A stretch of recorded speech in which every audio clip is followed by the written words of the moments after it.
এবার পশ্চিম প্রশান্ত মহাসাগর জুড়ে একসাথে ধেয়ে আসছে শক্তিশালী 4টি আলাদা সামুদ্রিক ঘূর্ণিঝড়। এমনটাই সতর্কবার্তা দেখিয়েছেন যৌথ টাইফুন সতর্কতা কেন্দ্রের স্যাটেলাইট, যা দুর্যোগের ইতিহাসে এটি একটি বিরল ঘটনা, যাতে শঙ্কিত হয়ে পড়েছেন আবহাওয়াবিদরা। আবহাওয়াবিদরা জানিয়েছেন, ব্যতিক্রমী এই দুর্যোগের কারণ হচ্ছে মহাসাগরের উষ্ণতা বেড়ে যাওয়া। 12 নভেম্বর জাপানের আবহাওয়া সংস্থা সংবাদ মাধ্যম CNN-কে এই তথ্য নিশ্চিত করেছে। ওই প্রতিবেদনে বলা হয়েছে, 1951 সালে ঝড় সংক্রান্ত রেকর্ড শুরু হওয়ার পর গত 74 বছরের মধ্যে এবারই প্রথমবারের মতো নভেম্বর মাসে 4টি ভিন্ন ভিন্ন নামযুক্ত ঝড় একই সঙ্গে শক্তিশালী হচ্ছে।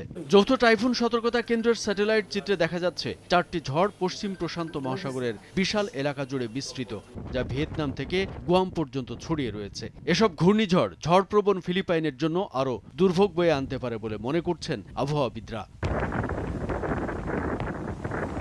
এই 4টি ঝড়ের নাম হচ্ছে টাইফুন ইনশিং, টাইফুন তোরাজি, ক্রান্তীয় ঝড় উসাগি এবং ক্রান্তীয় ঝড় মানেই। প্রতিবছর ফিলিপাইন একাধিক ঝড়ের কবলে ক্ষতিগ্রস্ত হয়, কিন্তু গত মাসে ধারাবাহিক টাইফুনের তীব্র গতি পুনরুদ্ধার প্রচেষ্টাকে জটিল করে তুলেছে এবং হাজার হাজার মানুষ এখনও আশ্রয় কেন্দ্রে রয়েছে।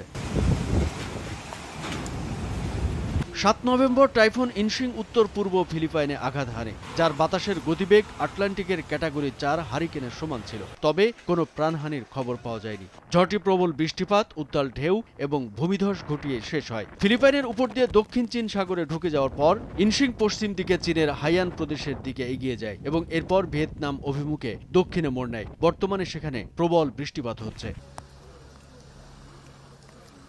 টাইফুন ইনশিংয়ের আঘাতে ক্ষতিগ্রস্ত কাগায়ান ও ইলোকা নর্তে অঞ্চলে ক্ষতিগ্রস্ত সম্প্রদায়ের বাসিন্দাদের দেখতে যান Philippine president Ferdinand Marcos junior. যদিও আমরা সত্যিই কৃতজ্ঞ যে কোনো ধরনের প্রাণহানি হয়নি, তবে এই ঝড়টি যে ধ্বংসযজ্ঞ রেখে গেছে তাতে ক্ষতি ঘরবাড়ি, বিদ্যালয় ও জীবন জীবিকা আগের অবস্থায় ফিরে আনতে সময় লাগবে। কাগায়ানে খাবার ও ত্রাণ সামগ্রী বিতরণের সময় মার্কোসের স্থানীয় বাসিন্দারা বলেন, আমরা যখন পুনরুদ্ধারে মনোযোগ দিচ্ছি তখনও আমরা আরেকটি সম্ভাব্য ঝড়ের জন্য প্রস্তুতি নিচ্ছি, যা আমাদের দিকে ধেয়ে আসতে পারে। পরদিন টাইফুন তোরাজি লুজনের আরোরো প্রদেশের পূর্ব উপকূলে আঘাত হানে। এর বাতাসের গতি আটলান্টিকের ক্যাটাগরি 1 হারিকেনের সমান। এর আগে আরও হাজার হাজার মানুষকে সরিয়ে নেওয়া হয়।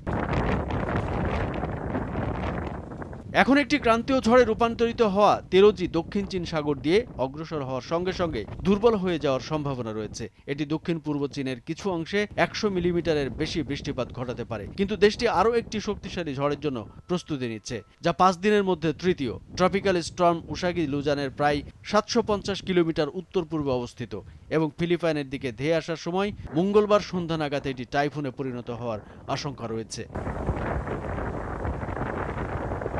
কামরুজ্জামান আরিফ, ভোরের কাগজ।